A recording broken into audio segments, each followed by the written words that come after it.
What if I told you I escaped death more times than I could count this weekend? Would you believe me? They called it the Hollow Lake Massacre. 5 friends dead. Killer never found. But I survived. They loaded me into the ambulance like I might fall apart. My forehead was split open. My side was bleeding through a torn-up hoodie. All I kept hearing was, "You're going to be okay. Stay with us, Amy." Before everything went dark. I woke up in the hospital, wrapped in gauze and silence. There was a drip in my arm. The room smelled like plastic and bleach. On the TV above my bed, they were still talking about it. Breaking, 5 dead in what authorities are calling the Hollow Lake Massacre. Then the door opened. A doctor, a detective. Quiet, careful. Like I'd break if they said the wrong thing. They sat by my bed. Didn't pressure me. Didn't rush me. They just asked, "Can you tell us what happened, Amy?" And so I did. We arrived at the cabin around noon on Friday, 6 of us. Me, my boyfriend Liam, Kayla, my best friend since middle school, her brother Josh, Roxy, loud, wild, always overdressed, and Nina, soft-spoken, sweet, probably the only sane one in the group. It was supposed to be a detox weekend.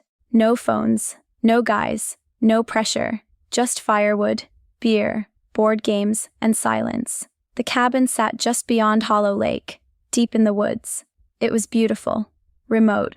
Josh joked that it looked like the kind of place people go missing in. If we'd known how right he was. That first night was calm. We played cards, cooked, argued about who snores the loudest. Roxy got tipsy and fell asleep on the couch. It was normal. But the second night, that's when things changed.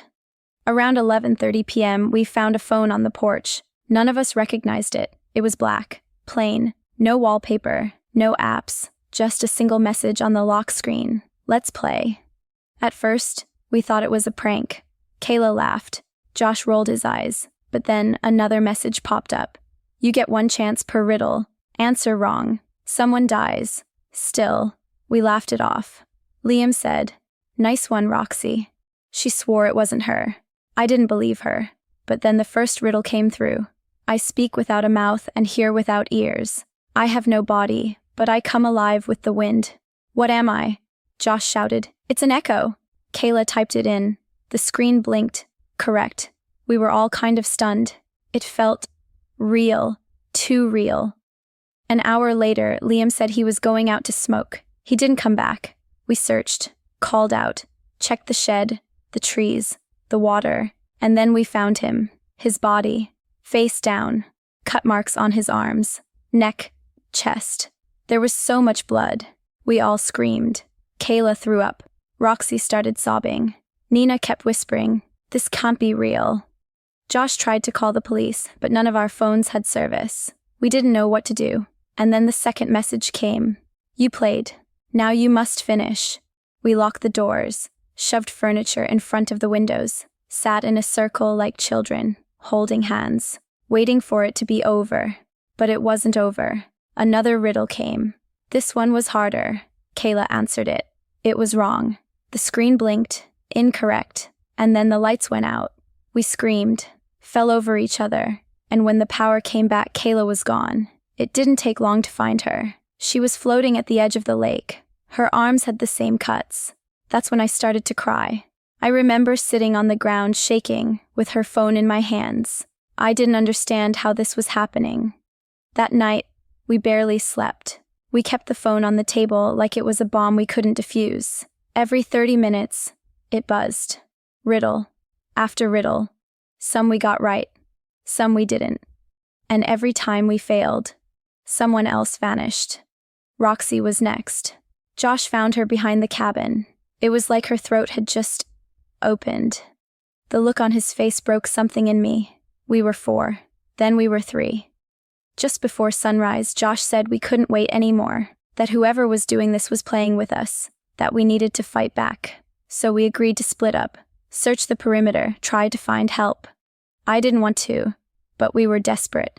I took the phone and stayed near the front. Nina headed down the trail. Josh circled the back. I never saw him again. 10 minutes later, Nina screamed. It was sharp. Cut off. I ran. I found her by the tree line. Cut. bleeding, eyes wide, gone. I ran until I couldn't breathe, until my lungs gave out, until the sky turned gray and the wind stung my face. And then I woke up in the hospital. I don't remember what I said after that. I think I cried. I think I kept asking where the others were. I think I said, I don't understand. I don't know how I'm alive. And they believed me. Everyone did. They kept me for a few days, ran tests, checked my memory. Then they let me go. My parents picked me up. They cried the whole drive home. I just sat in silence. The house was too quiet. No one turned on the news. No one brought up the cabin. No one said the word massacre, but it stayed with me. Every second, every breath, until I was alone. It was a week later. I walked past the hallway mirror. I saw myself, the cut on my side, the stitches in my brow, the hoodie still stained with blood. And for the first time, I smiled. Because no one ever asked me where the phone came from.